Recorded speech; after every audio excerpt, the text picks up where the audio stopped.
Maybe we're live. Are we? I believe so. Finally. About 40 minutes. That's good.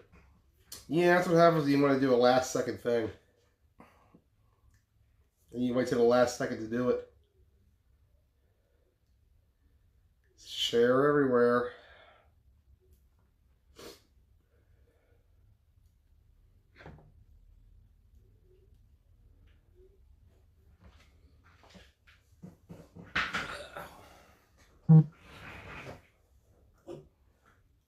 Waiting to hit 5 viewers, you know how it be. You got 6. 7, 3. Damn, they lost interest fast. Because you're not talking. I can't talk about nothing. We've got nobody watching. I mean, what's there to talk about? Let me see a 3 still. What the hell? I'm seeing it. 9. 10. Yeah. Well, Do we have viewers? yes, Joe. We have viewers. Okay, great. Awesome. Welcome to tonight's show. I am your host, Joey Blaze. We are live from our usual setup. You know, right? You were right, Ross. That's not centered at all. Oh, well. You did it. That was my bad. Oh, well. Anyways, how was your weekend, Ross? Pretty good. Oh, yeah? What'd you do? A little bit of this, a little bit of that. A little bit of everything? Yeah, Saturday was cool. Yeah? Hung out at the field most of the day. Got that big win, did you? Yeah, sure did. Awesome, man. Proud of you. Good work. Thanks. You know, it was a good Could've weekend. been on the field. They miss you out there on the field, man. But your Warriors fight on like the true Warriors they are. Good one, Joe. Huh? What can I say? I thought about that a couple minutes ago, actually, when I was sitting here waiting to start the show. Travis Hill says, F your weekend, Ross. Thank you, Travis. Speaking of the weekend, let's get to the recap of it. Says you're a horrible coach. Oh, man. Oh, man. Damn. Hey, Ross Collins was Fall 2019 Coach of the Year. Who can forget that? And it's almost been a year since our last award show. Crazy. Crazy how time flies. Let's get to the awards in a few, but let's start off with a recap of last weekend. Beginning at 9 a.m., we had the first game of the day. Ruckus 29, Pure Chaos nothing. Yeah, that was a crazy game. Yeah. Definitely didn't see that coming. Yeah, I thought it was going to be more competitive than that. I thought Chaos was going to come out fighting, but Ruckus brought some friends out of the retirement home. Their whole line showed up. Their skill guys showed up. I'll tell you, as all those guys show up come playoff time, they're going to be looking really good, Ross. Yeah. Be ashamed if something were to derail that. Ooh. Second game of the day, we had Misfits 19, Spartans 6. Mostly a defensive game for the most part. Yeah. Just, you know, a whole lot of defense. The biggest difference was a punt return to pick 6 in the fourth quarter. Yeah. Otherwise, Spartans kept it pretty close the whole time. Out of the game was Tay Sosa due to his suspension. In the game was Lonzel, who decided to ride out here and play. Damn, he's on a roll. What can I say? Misfits were able to move the ball just enough to get the win. Spartans did not, however. Tough struggle for the Spartans. Didn't help either that Keenan Puller got injured during the game. We're hoping he's okay going into playoffs. He's up for a few awards tonight. We'll get to that momentarily. Next game, we had the 12 o'clock game. Warriors 20, Misfits 6. And I'll tell you, Ross, what an impressive statement about a Warriors just before playoffs. Yeah, we needed that. Yeah, both teams were in that desperate need. Both teams were in dire straits after the Showtime games. It was a question of who was going to show up. In the end, the Warriors did. That D-line balled out. Carlos Sanchez on that return for a touchdown. Yeah. Yeah, excellent play. Yeah, that was sweet. Yeah, that was awesome, dude. You guys did a great. You guys looked great in that game.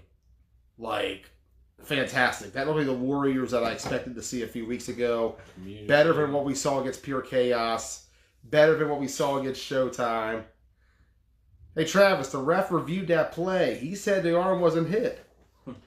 I showed the instant replay to him. He said it wasn't hit. I don't know his name, but talk to him. I call him Miami Hurricanes ref because he's a Miami Hurricane fan. He always tells me. What's with refs obsessed with college football? Yeah, he does like college football.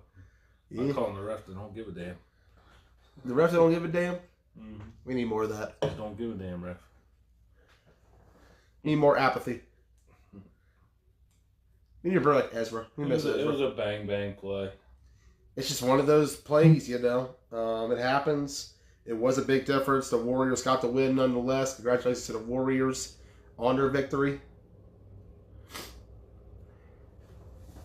Going over to the final game of the day, the final game of the regular season. Broad Axe 13, Program 12. This was a low-scoring defensive battle. Broad Axe went up 13-0 at halftime. However, Program went on to come back in the game and nearly got the victory, but just couldn't pull it off in the end. So Broad Axe, they get the win. Big win for them, actually. That's their first win in over a month. Their last one was against Pure Chaos. So we'll see what happens come playoff time. If we take a look at the final standings in the Washington County Flag Football League in the regular season, number 9 is Pure Chaos. They were 1-7 on the season. Lone win came against the Warriors. But other than that, not much going on chaos-wise. Tough week last week. But, you know, I get the feeling they're going to come ready for this Ruckus game come playoffs. We'll talk about that next week on the playoff preview show. We're going to focus more on awards tonight, and then next week we'll come back with the playoffs. So, number 8. Big weekend next weekend. Yeah, November 4th.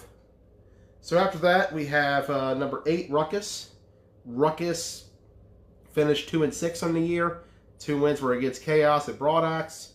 Other than that, Ruckus was so up and down this season, you never know what they were getting. Right. The offense could show potential explosiveness, but on the other hand, they also showed signs of lethargy sometimes. Desperation. Mm-hmm. But Marty Spruce was a big difference in that offense toward the stretch. Looking forward to seeing what Marty does come playoff time. Looking forward to seeing what Ruckus can do. I'll tell you, if they have everybody there, they could be a dangerous team. The Ruckus train is riding. As Kenny Dieter would say. Moving on to number 7 in the standings, we got X-Dogs 2-6. Their 2 wins were against Pure Chaos and Ruckus, just enough to avoid last place. This was a team who wasn't very competitive most of the season in a lot of games. They got blown out a good bit. Probably, I'd say, the worst X-Dogs team to date that I've seen. However, don't come sleeping on them come playoff time. So moving on now. Yeah, I have everybody out there for playoffs. Oh, yeah. Be almost a different team, I think, but we'll see. We'll talk about that next week. Number 6, Broad Axe, 3-5. Got their 3rd win just last weekend. Other than that, their only 2 wins were against X-Dogs and Chaos. They finally beat the program in an upset. Other than that, it's been not a good year for Broad Axe either. Just not the same team as they have been in years past. Timmy Townsend on a sophomore slump. The defense is still a mess. They can't get much pressure. They don't have much of a secondary. We'll see how Broad Axe fares come playoff time. A far cry from where we were 3 years ago. Next opponent is number 5, the Spartans, 4-4. This was a team who struggled to begin the season. They were 0-2. And then as the season went on, they got better to finish 4-2 down the stretch to end at 4-4. So they're showing signs of improvement. They're getting better. Don Brown's got this team ready. Tough loss to the Misfits, but, you know, they played them close. Yeah. You know, they also played close was Showtime. Yeah, and us. And Warriors. I'll tell you, if there's a dark horse come playoffs, it's the Spartans.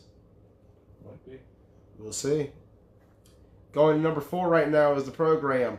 The Cramley finished 4-4 in a year. a team that nobody really would have thought was a top 5 team when you consider statistically they got outscored. But they won their games that mattered the most. They beat X-Dogs, they beat the Spartans, they beat Pure Chaos, they beat Ruckus, got the 4 wins they needed.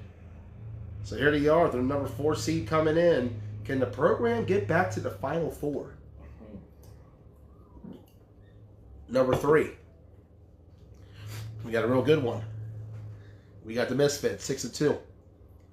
Misfits, a lot of talent, too much talent, really. And they're going to be loaded come playoff time. You know it, I know it. They're going to have a team that's going to be a monster. And I'm looking forward to see what they got.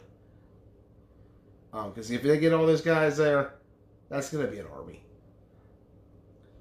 Going to number 2, the Warriors, 6-2.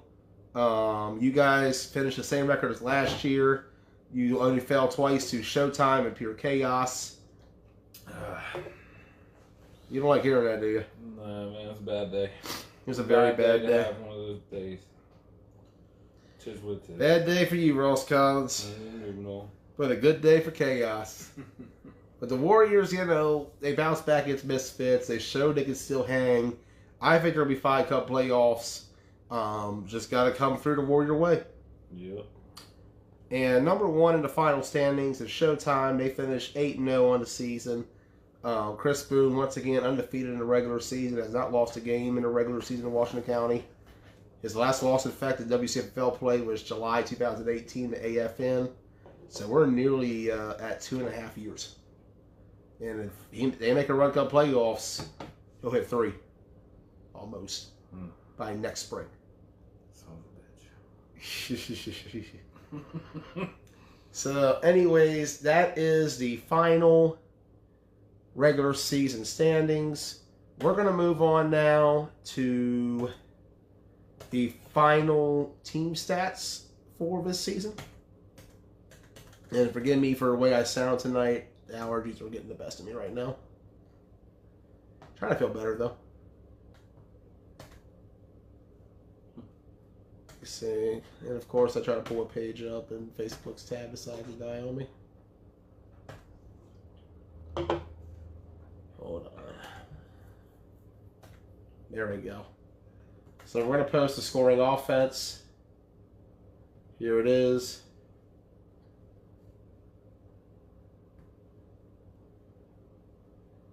This is the scoring offense. Showtime will finish number 1. They were going to average 32.75 points per game. Sheesh. Yeah, very high margin. Very comparable to some teams in years past. We'll get to that next week. We're going to talk about historically where Showtime stands compared to the greatest team in the WCFFL history. We'll talk about them next week. But Showtime finishes with 32.75. Misfits number 2, 18.625. Warriors third, 18.125. Spartans fourth, 16. Broadax fifth, 15.125. X-Dogs 13. Ruckus 11.5. Program 10.375. And then Pure Chaos 9. Which, you know, for Pure Chaos, that's actually not a bad number. I mean, most first-year teams don't average that much points. I see Brunswick average 1. Yeah, I'm sure the Warriors was bad back in the day, too. You guys were actually 4th worst team of the decade, last decade. There you go. 2016 Warriors. Terrible. Now we're going to post the scoring defenses. And this is an interesting story to look at. A lot of teams down here that in years past would have been up there.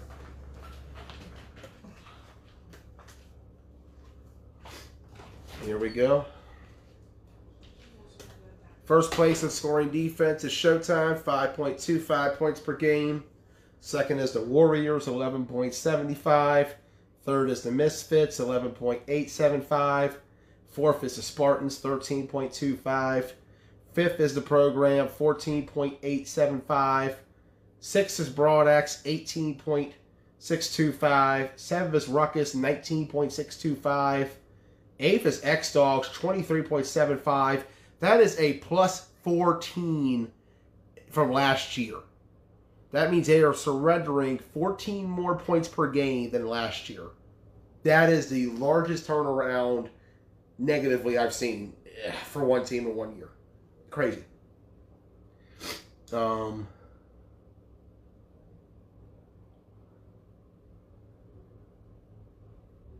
last place is Pure Chaos, 24.75.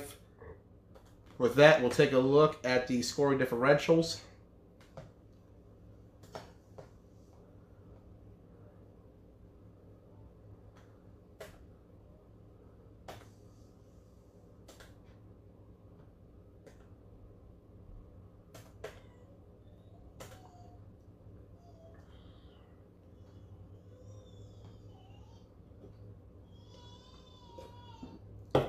Sorry, guys. First place is Showtime, 27 plus 27.5. Second is Misfits, plus 6.875. Third is Warriors, plus 6.375. Fourth is Spartans, plus 2.75. Fifth is Broadex, minus 3.5. Sixth is Program, minus 4.5. Which is crazy considering Program is fourth place in the league. They're at a minus 4.5 for the season. Seventh is Ruckus, minus 8.125. Eighth is X-Dogs, minus 10.75. And last is Pure Chaos, minus 15.75. So that's the point differentials. Showtime leading by 21 over everybody else. That's wild. That's crazy. Like I said, next week we're going to discuss Showtime in comparison to the greatest team in WCFL history. Should be an interesting segment. I'm sure it will be. Looking forward to it, Rosser? You know what everybody's looking forward to?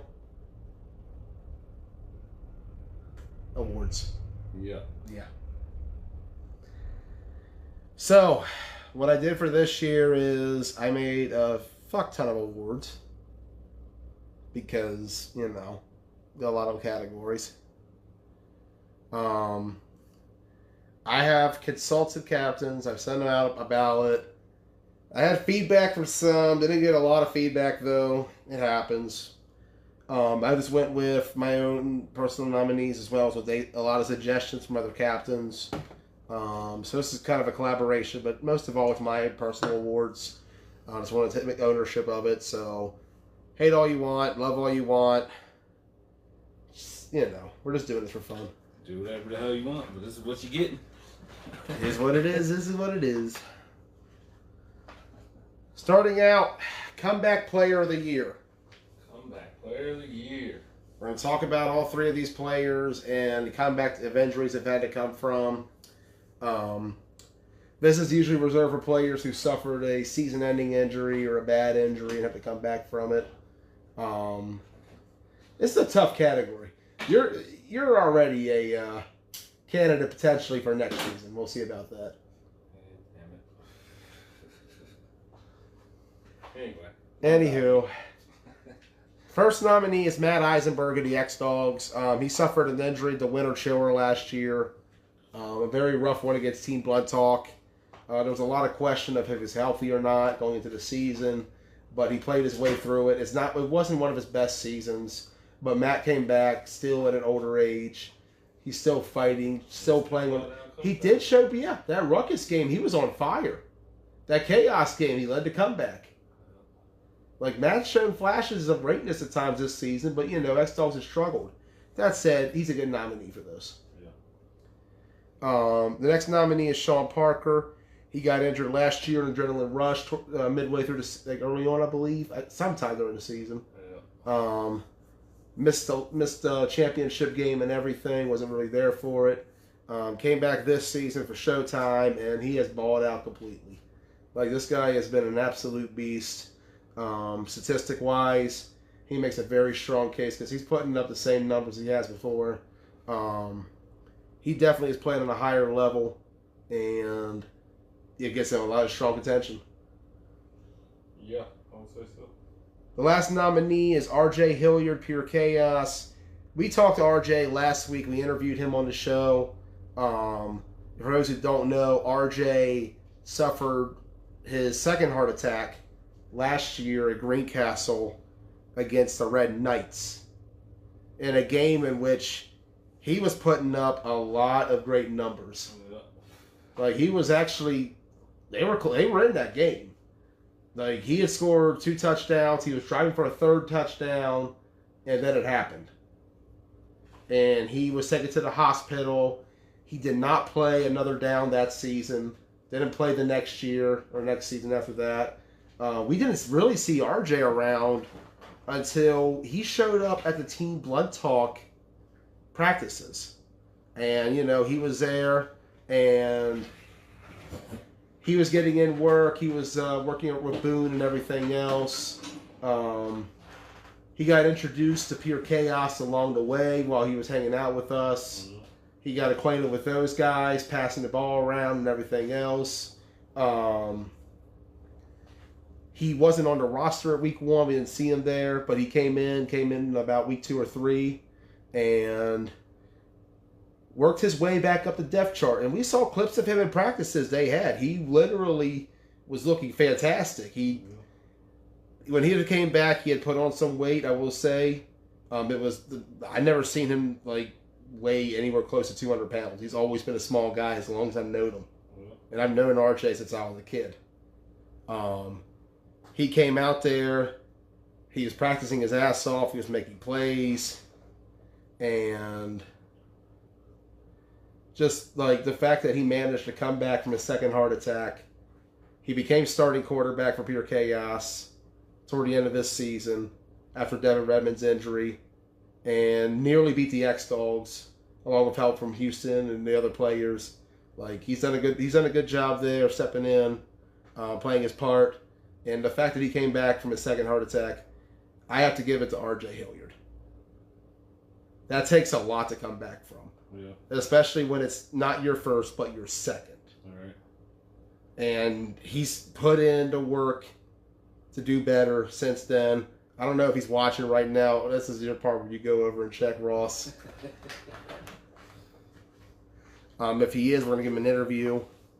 But RJ, I give you Comeback Player of the Year just for the fact that you worked so hard to get back to where you were after basically nearly dying in Greencastle. Big shout out to RJ and all the work he's done. Not on the list. Not on the list. Yeah. He'll see it later on. Congratulations, RJ. Move on to the next category. That is Rookie of the Year. Rookie of the Year. Here are your 3 nominees. O'Shane Thorpe of the Warriors. What a journey this kid has had.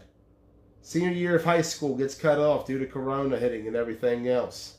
Doesn't get a chance to go through the end of it. Graduates, not much going on for college football, so he's here in Washington County.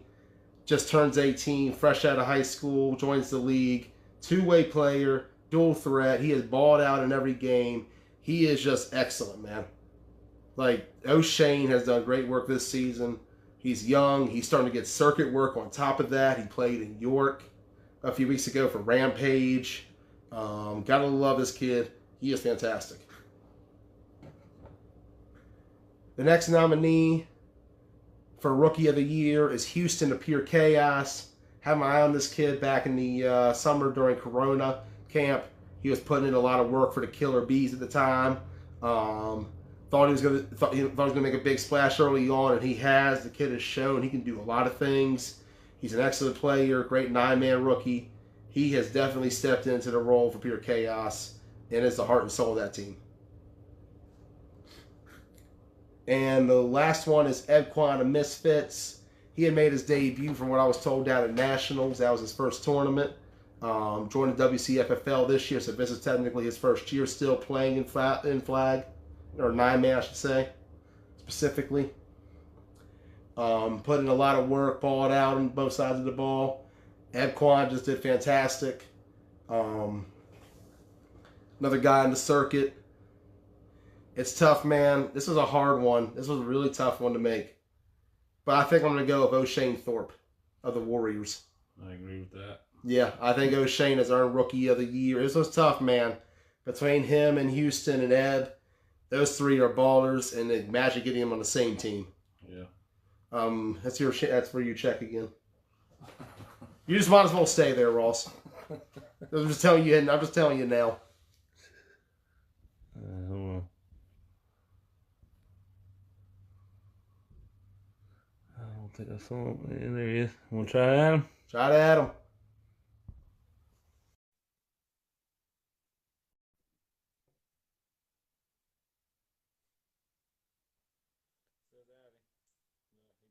Did he decline? Okay, no speech yet. No speech, O'Shane. I was reading Ebb's name on my laptop. He's more of a silent assassin. All right, no speech from O'Shane. It's all good, buddy. Just wanted to see if you wanted to say anything. Congratulations on the award, Rookie of the Year, 2020 fall season. I think it's well deserved. Mm-hmm. He balled out, man. He definitely has balled out. Not right now, he says. All right, I'll let you know if you get another award tonight. We'll try to talk to you then. Let us know. All right. Next category is Most Improved Player of the Year. I usually give this to guys who either get better at their position or go to another position and ball out. Like last year, I gave it to Alex Foster. Foster had done great work for the Warriors, turned the offense around, got you guys at 19.5 points per game, second place in the league. This year's nominees are Keenan Pooler of the Spartans. I've been around Keenan for years. He played with me with the West Virginia Ducks.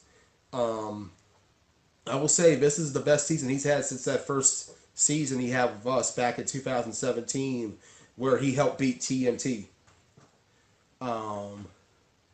Almost had us playing at A that season. Didn't quite make it.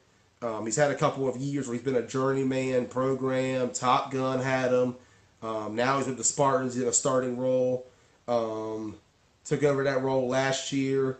During the season, during the Corona season, I should say, a lot of talks that he might not be quarterback going forward. A lot of rumors that maybe someone else was taking over. He had a lot of competition stepping up. But Keenan Pooler, when it mattered the most, pulled it together. He struggled early on in the season, 0-2 to start, but the rest of the way, they balled out. Spartans offense got to 16 points per game. He stepped his game up. He played his best ball this year. A lot of props to Keenan Pooler. My other nominee is Markel Simpkins. Markel did a lot of talk on Facebook the last couple of years. A lot of people didn't really know who Markel was. He had been on the Red Knights, I'd kind of say just not being used much. Like, yeah, he gets some looks, but like Red Knights toward the end, there was a struggle. You know that. I know that. Tough time for the Red Knights overall. And for Markel, a lot of people didn't know who he was, and then he started talking on Facebook a little bit, got a lot of attention. First game, balls out. Second game, balls out. He still goes out there playing hard. Big shout out to Markel Simpkins. He really stepped it up this year. And my last nominee is Marty Spruce of Ruckus. Marty and Ruckus really boosted that offense. Spruce gave it the boost.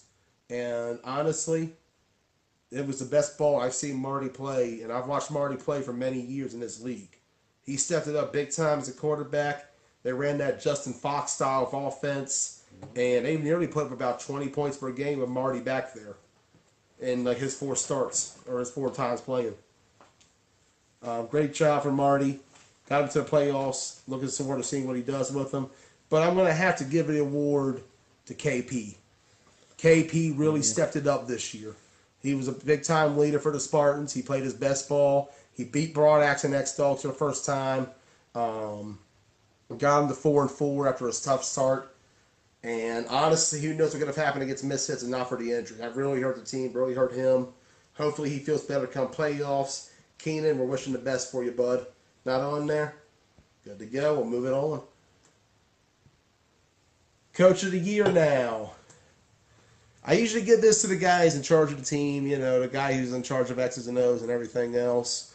My first nominee is Chris Boone of Showtime. Seems like every single week they come out with a random roster. You never know what you're getting. No shit. And then Boone beats you 41-0. Still average 35. Just straight up finessing his opponent. Straight up finessing his opponents, man. He can come out there with 7 guys and still win somehow, some way. He had dudes who weighed as much as one offensive lineman playing the whole O-line. And they were still beating up on the program's defense, who gave them only 14 points per game. Excellent job always having his team ready. It just seems like they always come prepared. Never really an off day. Always give 100%. Shout out to Chris Boone for always the teams he puts into this league. My other nominee is Ross Collins of the Warriors. Hey. That's me. Ross, I tell you, this year the Warriors once again stepping it up, bringing in a lot of new talent, bringing in some familiar faces, and the team came out and played really well this year. Minor slip-ups of pure chaos aside, it was a pretty good year for the Warriors. Yeah, there's not one blemish. Yeah. Tis what it is. Mm-hmm. And finally, my last nominee is Don Brown of the Spartans. Coach Don Brown, honestly, this was his best season since the fall of 16, where Food Lion finished 5-5. They got to the B championship, but this team is better than that team by far. And the job he did after losing a lot of players at the start of the season and getting to 4-4 and playing a lot better down the stretch, got to give a shout out to Don. And got to give the award to Don. Yeah, you got to. He persevered when things were tough. He handled it perfectly well. Big shout out to Don Brown. If he's available, hope to talk to him. If not, we'll move along. That's why I try to tag you guys like an hour beforehand. Let's see. No doubt. We'll carry on then. Our next nominee is Dual Threat of the Year. I usually give this to guys who play multiple positions. Like I said, I'll try to keep it at 3 nominees, but it's tough because a lot of guys are going both ways these days in terms of offense and defense. Your nominees for that award are T.J. Williams of Showtime. Tuz always puts in work. You can plug him in anywhere. Quarterback, wide receiver, running back, D-line, cornerback. Tuz is versatile. He's playing some of his best ball this year. He's balling out on a really great team. And, he's a key piece of it. The other nominee is O'Shane Thorpe. Man, this kid could do it all, it seems like. Like I said, only 18 years old. Yeah. Playing wide receiver in DB, going against guys with more experience. He's shutting them down. He's catching touchdowns. He's picking them off. He's balling out 100%. This kid is on fire. And it's going to be hard to put him out. Yep. And finally, I usually hate to double up on nominees from the same team, but Sean Parker has to get a nominee here. You can't neglect Sean Parker. Absolute talent, absolute beast. On a great team, does extremely well. This kid is just a talented overall athlete. One of the best players to ever come to the WCFFL. He's definitely up there. Yeah. But I'm going to have to give it to his teammate, T.J. Williams. Tuz is overdue, in my opinion. He's not... I always felt like he hasn't gotten the recognition he deserves. He's definitely a baller, a great ball player. And I feel like this is his year to be dual threat of the year. Because like I said, you can plug him in almost 5 different positions. 6 if you count return. Now, don't play him a punter, though. We saw it didn't quite work out. Yeah, he's not that great. Not a punter. Not a punter. No Tuz? No. Moving on. Hey, no guess. That means a fast show. Kicker of the Year nominees. We'll go less than 2 hours. Yep. Your Kicker of the Year nominees are Kyle Marshall of the Warriors. Can't really go against this kid. Nope. Just, like... He's been out there with a bum leg. Oh, yeah. Bum Half leg season. and everything, and he still could kick. We've seen how clutch he could be. This kid has beaten Rampage on the circuit. Yep. Yeah. With that leg, it's hard to stop Kyle Marshall. That's why he's a big nominee for this award. He puts up a lot of points for the Warriors. You just got to get him to about the 40-yard line, and he's fine.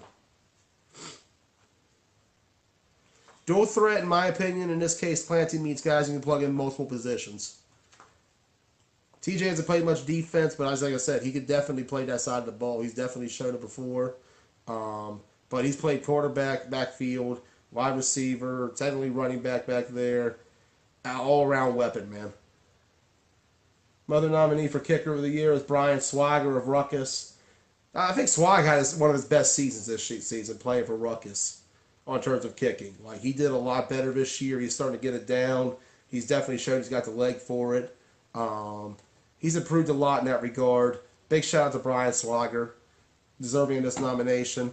The next nominee is Tyler Getz of the X-Dogs. Or, sorry, that's something I had earlier. Yeah. That's it. No, I switched it up to Jason Thompson. Yeah, because I had Getz originally, but I have Thompson on that one from Showtime. No, yeah, I got the old one pulled up. My bad. But cause I changed my mind at least twice on this one toward the end. But kicker of the year, I gotta say, goes to Kyle Marshall of the Warriors. Have to. Yeah, Kyle, fantastic player, man. And he's shown up in other leagues that he can throw the ball too. He can play some linebacker as well, man. He can. Kyle can ball. Yeah. And for the last couple of years in county, he's been the best kicker.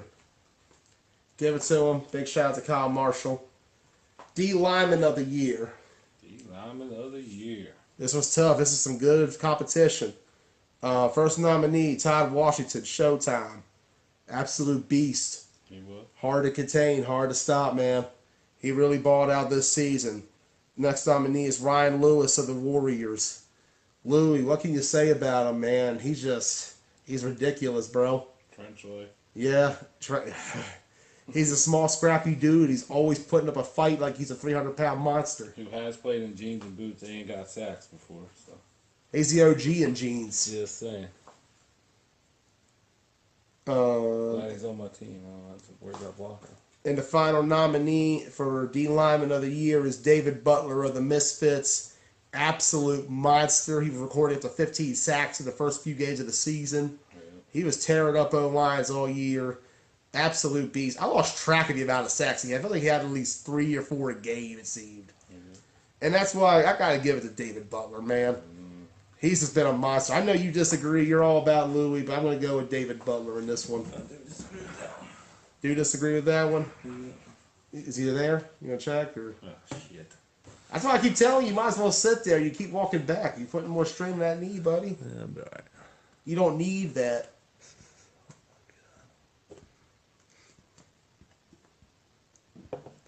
Ryan Moose is here. David Butler, no add button.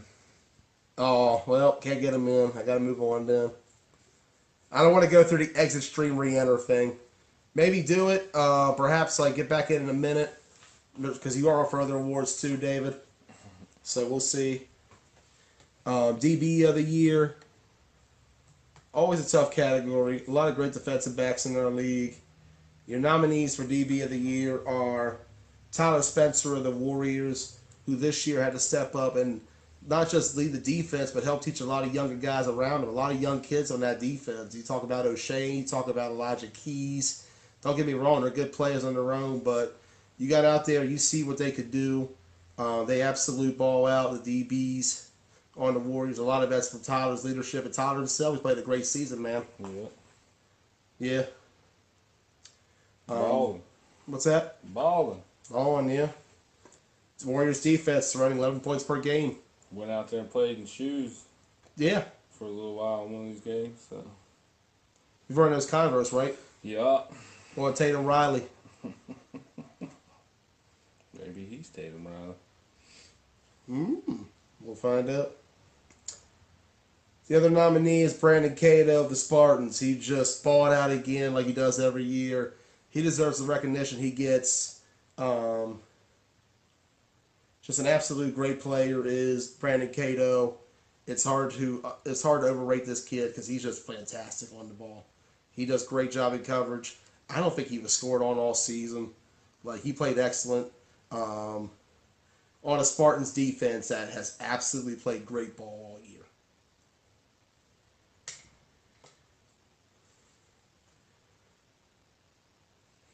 And my last nominee is Coley Jones of Showtime. Coley stepped it up in a big way, like he does every year. Always balling out, always shut down, always locked down. Like, the Coley is the coldest out there. Yep. Yeah, always a baller. But like I said, I'm going to have to give this one to Tyler Spencer because he's helped lead a young secondary in the Warriors. He's done a great job in that regard. He's got some talent around him. Don't get me wrong. O'Shea and Elijah are great players, but I'm going to give it I'm going to give the award to Tyler. I agree with this one. Let's see who's calling. Oh, Tyler Spencer. Let's see. He is not on the list. He said someone to tag him later, but he ain't watching, so sorry, Tyler. Next category, move on to Offensive Lineman of the Year. Some real good ones there. A lot of guys playing ball. Some real hogs in the trenches, tough guys. Chad Wilson of the Warriors. I gotta say, he played his best ball this year I've seen in years. And like on the last couple of years of the Red Knights, it was tough. They didn't make a lot of games. This year, he made a lot of games, and he played the part really well. Pretty good for 37 years old. Still put in the work. Big shout out to Chad Wilson. My next nominee is Nick Rowland of the Spartans. He came onto the scene last year. Nick Rowland, absolute beast, absolute monster. He's starting to get circuit bumped too. He was just over in York a few weeks ago. We talked a little bit, told me he's going to Nationals as well. This kid has put in a lot of work, and he's really backing it up on the field right now. Big shout out to Nick Rowland. And my next category is Franklin from Showtime. I don't know his last name, so forgive me. I just know his name is Franklin. Frank the Tank. We had Frank up in TBT camp, actually. We had it back in the summer. And I saw the potential right there and then. Absolute beast, man. Absolute monster.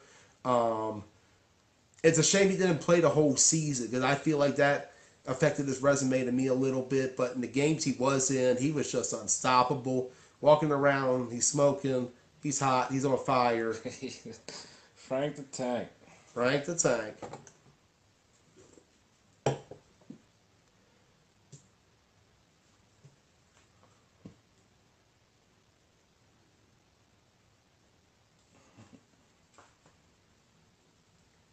So next up, I got in this one, I'm going to go with Nick Rowland, man. He's been there in every game practically for them. He's been a beast for them all season. Big shout out to Nick Rowland. He absolutely has earned it this year. He's really stepped it up. He's playing good ball. He's playing great ball. He better have headphones. We'll see. He didn't have headphones last night. Yeah, let's see if he got them today.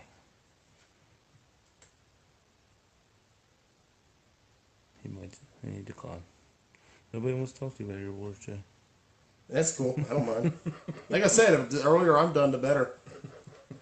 Karwacki, I'll inbox you in a minute. Or after the show.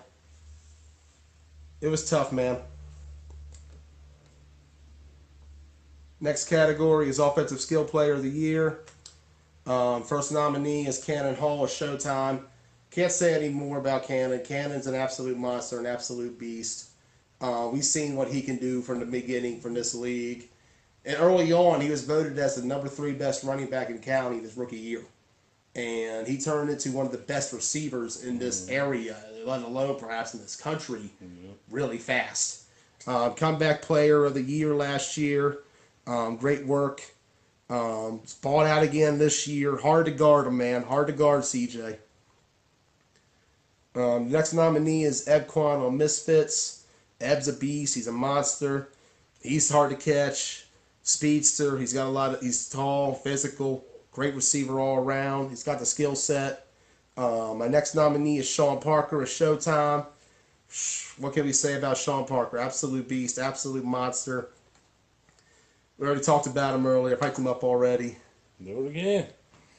Can't say enough. Say it louder for people. But it's tough, man. It's tough because Sean's on a loaded team, and once again, he's got a teammate that's just standing out right now. I'm gonna give it to Cannon, man.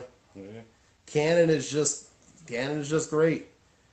Yeah, like I said, Karwacki, I'll message you about that because like I had to think a little longer after I made that post. It's one of those things where it's like I had to rethink something real quick. My bad, man. We'll talk about it. Um, my next nominee. So is Cannon on there? Usually he's not watching, so I wouldn't imagine he is. All right, you're texting. That's fine. Me? Yeah. Who you want? I mean, Cannon if he's available. I didn't see him on here. But hold on. I was kind of pre-planning this already. Every time I look. Nope. That's fine by me. No Cannon. We'll move on now to QB of the year. Your nominees are Keenan Pooler of the Spartans. He got into about the fourth best offense in the league. I would have put the guy from, if Misfits, they didn't have a consistent quarterback all year. They kept changing it up. Keenan was a consistent starter. He stood out. People will say Marty was better, but Marty only got about 4 games in. I know Ron was talking about that in the chat earlier. I just got Keenan as the nod over Marty in that regard. No slight to him, but I think KP, he's had a great year. You can't really ignore him. Give him the nomination, Keenan Pooler, QB of the year. Next one is going to be Chris Boone of Showtime. Always Chris Boone in this category. I can't remember the last time he's not been nominated. You got to go way back for that. Big shout out to Chris Boone for this season. Showtime averaging 32 points per game. Great season he's had. My next nominee is Kevin Clancy of the Warriors. Kevin has really played a great season this year. Better than the Broadax season he had. He's really stepped it up. Kevin Clancy, national championship quarterback. Maybe a WCFL championship quarterback. But if I'm going to be honest with you guys, you look at what he's done and how the team is without him. Yep. Kevin Clancy's earned that award 100%. 100%. Kevin Clancy, you are the quarterback of the year, my man. I agree with this one. If he's on there. I know I've seen bias, but I don't care. But he's the best D-line in the league. Kevin Clancy. Don't make fun of my speech, Catherine. I'm getting dry. I can't talk real well.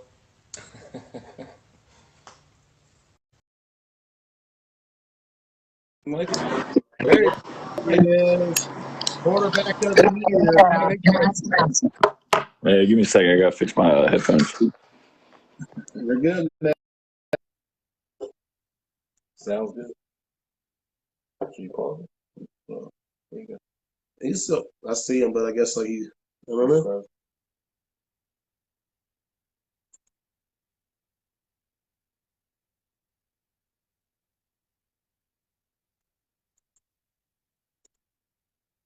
Well, we lost him.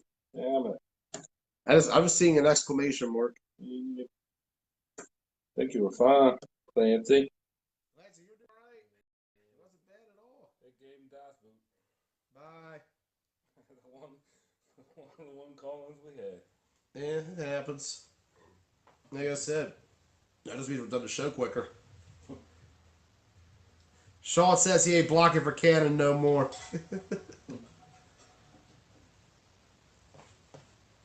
Well, defensive MVP category. We'll get to that in a minute. Save for the offensive one. Let's talk about team MVPs. Who were the best player? Cassie says try again. All right, he's lucky I didn't start the award yet. Go ahead. He deserves a talk, his smack. Damn it, there's no ad. No ad? Try to add yourself. No, because if he tries to add himself, it doesn't work, remember? Yeah, sometimes it does. Worked for a couple people yesterday. Yeah. I think about going to Zoom next. Yeah, this shit sucks. Let me know in the comments, guys. Will Zoom be better than Facebook Live? I hope so. Yeah, there's no ad button, Clancy. Oh, well. Sorry, Kevin. We'll move on now to the team MVPs. Starting with the bottom of the barrel, Pure Chaos. Sorry, I didn't mean like that. Damn. Your nominees are Houston. We already talked about the season he had. Played well, played great. My other nominee is Markel Simpkins. Already talked about him. And my third nominee is BJ Smith. BJ's put in the work. Always trying to ball out. Doing pretty well. A lot of credit to BJ. But honestly, if you're to ask me the MVP, Houston's got it.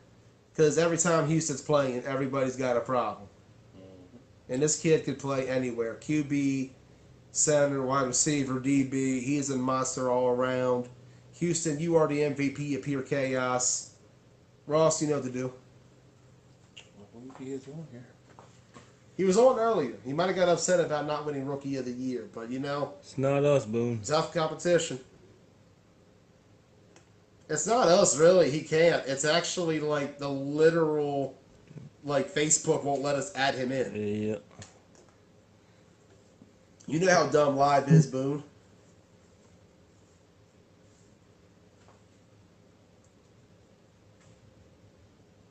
Working? Says adding. Says adding. Yeah. Decline. You don't want to talk? All right. Hey, I'm okay with this. I was afraid this would be a 3-hour show, I'll be honest. Next MVP award is Ruckus. Your nominees are Nick Madel, absolute beast on the O-line, big piece. They really need him for playoffs. Really, really need him. Without Madel, that line kind of falls apart. Not many options. Yeah. Your next nominee is Damian Coates. Damian's always out there playing hard, playing tough. He never quits. He goes both ways. He'll complain something. He'll complain, but you know.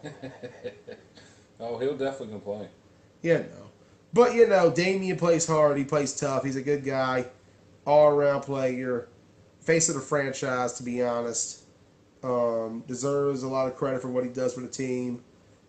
But in my opinion, the MVP for Ruckus is Marty Spruce. Marty earns that. Yeah. Yeah, Marty, it's a shame. I felt like if he played all season, he would have gotten a lot more consideration. But right now, in my opinion, he is the best player on Ruckus. He's the MVP. He's going to lead the way come playoffs. Excited to see what Marty could do. All good. Nope. Next nominee is X-Dogs MVP. Your first one is Matt Eisenberg. Always playing, always balling. Matt is the heart and soul of the X-Dogs. Got to give him a lot of credit for what he does. Your next nominee is Mikey Scunion.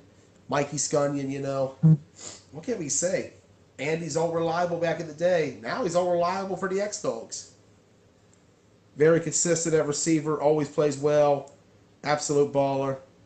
And the last nominee for the X-Dogs MVP is Jason Brady.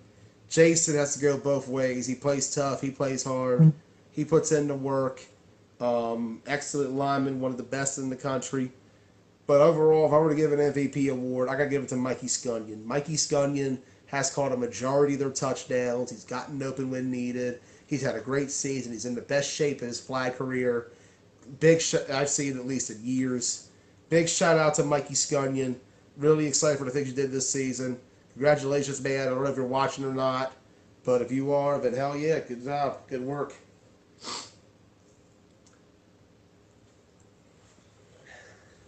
Who you got?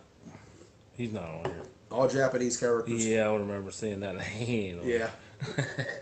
Most of these guys, I announced it as late as I could, so, you know, it happens. Did you tell me you were trying to call everybody in? I tagged everybody. Well, I could have tagged Mikey Scunion because I can't type Japanese characters on Facebook. Look at that. Broadax MVP, your nominees are Chris Tivis. Gotta say, Tivis is a beast on the O-line and the D-line. Sacked his own QB. It's got to be worth something, right? He lit Timmy up, man. In his defense, he used to be on Misfits. He forgot who he was on, you know. He got a little excited, and he couldn't let David Butler one-up him again. So Chris Tivis, big shout-out to him. Plays both sides of the ball in the same play. Got to give it up for Chris Tivis. Whether or not for real, Tivis is good. Tivis is good, man. He's an A-bracket ball player. Yeah, he is. Matt Ridenauer is your next one. Matt Ridenauer always putting in the work, always working hard, always tough. It's hard to beat Ridenauer. Really like the work he does. Big shout out to him. But honestly, what does Broadax do without Timmy Townsend? You got to think. They only really have, after Timmy, Big Mike at quarterback as an option. Right. And if you take Big Mike out of your tight end spot, That's a big piece of the offense going. Yeah. You really need Timmy. You can say his play ain't that great this year, but they need Timmy to play. He's had his moments to be playing good too, though. He has. So I'm going to give it to Timmy Townsend for Broad Axe MVP. He definitely ain't on there. He's never. I don't think he's ever watched our show. You don't think so? I saw he did that one time. For like a second, I think he was like, oh, and then it slid away. Yeah, I remember not seeing his name.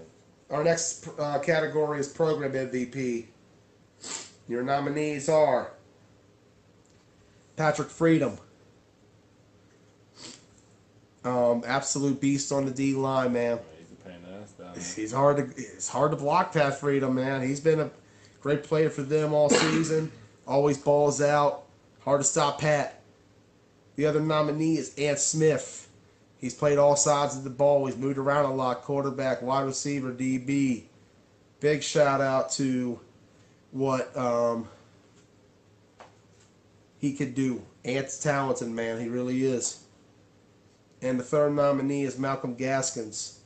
Always putting in the work. Sometimes plays both O-line and D-line. Always one of the hardest workers they've had. Big shout out to Big Malcolm. But I'm going to have to say Pat Freedom deserves the award. Not a lot of people know about Pat, but when they do, they know him very quickly as soon as they play him. Big shout out to Patrick Freedom. Don't know if he's watching or not, but if he is, congratulations, Pat. You earned it, buddy. Big victory, big win.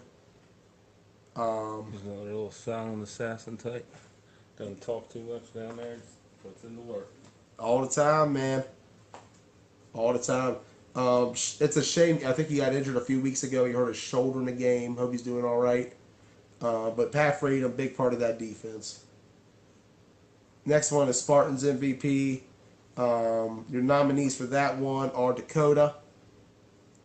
He balled out this year. He played extremely well. Great all-around ball player. Your other nominee is Thad Jones. Thad played really hard all season. Excellent player. Did great. Got to give credit to Thad.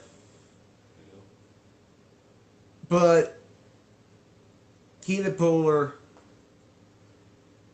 we don't know what that offense looks like without him. Like, don't get me wrong, we saw some flashes of Connor Todd in the offseason, but I don't think you can really use that as a measuring stick. I think it's hard to you can't undervalue Keenan Pooler or overvalue him. He does a good job for that team. I got to give it to Keenan. Big shout out to KP. You deserve the award for your team. Next one is Misfits MVP. Your nominees are Tay Sosa. It's a shame that we didn't get a chance to see him toward the end of the season due to circumstances I don't agree with. But, it's one of those things. He was putting in the work before that. Big part of their offense. All-around athlete. He could ball, man. Travis Hale, the other nominee for MVP. Can't discount Travis Hale at all. Excellent player. Absolute beast on both sides of the ball. Got to give credit to him. And the last one is David Butler. Plays really well. Always balls out. We talked about it earlier. But in this one, it sucks. Tay Sosa should get a lot of consideration. But, he missed half the season. I'm going to have to go with Travis Hale on this one. Yeah, a lot of people give him flack for the drop he had against Showtime. He did drop the shit out of that. He did, but, he played well every other time during the season. Big shout out to Travis Hale. I think he's gone. Yeah, that's all good by me. Yep. Next category is Warriors MVP. Your nominees are Kevin Clancy. Always playing hard, tough quarterback. We already talked about Clancy. Next one is O'Shane Thorpe. We already talked about him. Impressive. His first flag season, he's up for team MVP. Absolute baller. And the last one is Tyler Spencer. We talked about him already, the role he's done for that team, what he's done.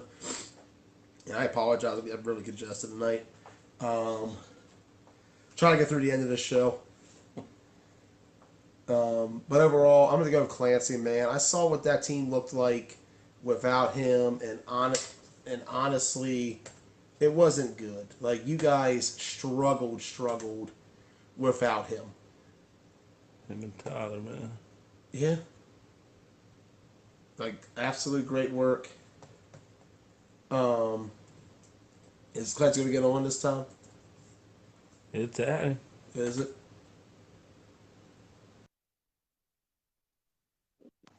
Connecting.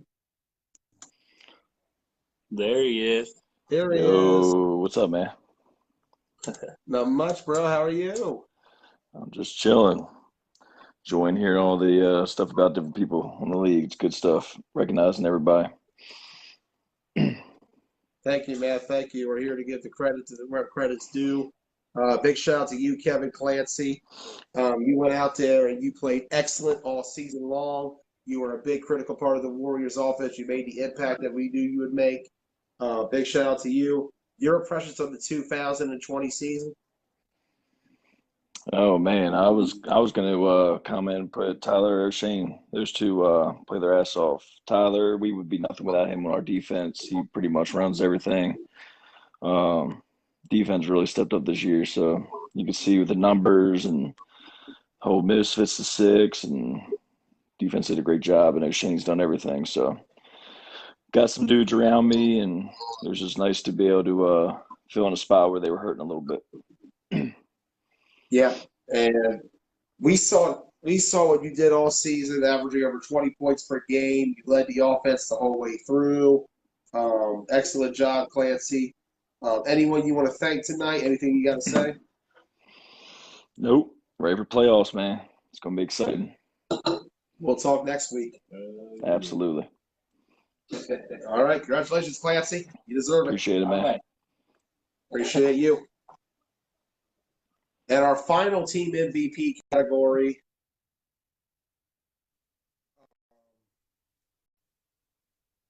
We got Showtime MVP. Your nominees are Sean Parker, TJ Williams, and Cannon Hall. What a loaded team to pick an MVP from. Sure. This time, we're giving it to Sean Parker. Yeah. Showtime without Sean Parker, it's hard to imagine. The impact he makes on this team is great. Excellent ball player all around. Sean, you've earned it.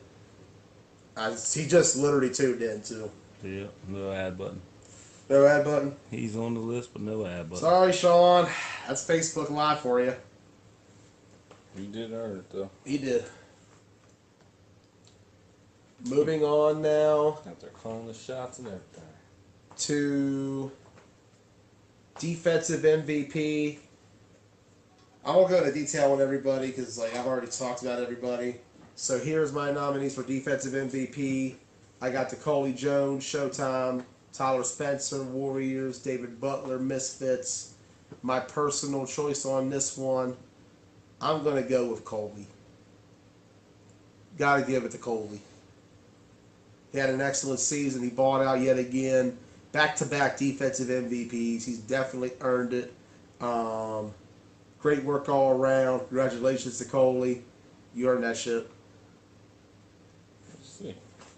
Coley on here? Coley want to talk some shit? Probably not. Nope. Nope. It's all right. Final category for is offensive MVP. Your nominees are Keelan Pooler, Kevin Clancy, and Chris Boone. Let's be real. 32 points per game. He's averaged 30 every season he's been here, except maybe one. He did average 29.9 in the fall of 17. Caught him slacking. Not quite 30, Boone. Caught him slacking a little bit. But he was a rookie to 9-man in 2017. Oh, Boone. See if he's on. We're trying to add him. Declined. That's good by me. No guess. Hey, we finished for a quicker time than I thought. Yeah, Clancy. We did have Clancy. We One did guess, have yeah. Clancy. So we good? Short and sweet. We got one more. Oh yeah. We got the all WCFFL squad. Oh shit. I'm going to name it 30 players who belong on this list. Here they come. I'm going to post it. I'm going to talk the names. Sorry, I accidentally messed this up. Hold on. I really hate how my laptop is sometimes. Come on, just let me copy and paste this straight up. That's annoying as shit. There we go. Here we are. I'm going to pull that up. This is the 30 players. I say 30 because that's a circuit roster max, you know, for most tournaments. If I were to be taking a team to the circuit, this is what I'd be taking. This is my 30 for the season.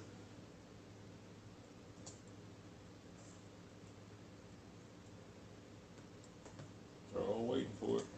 Sent in there. There it is.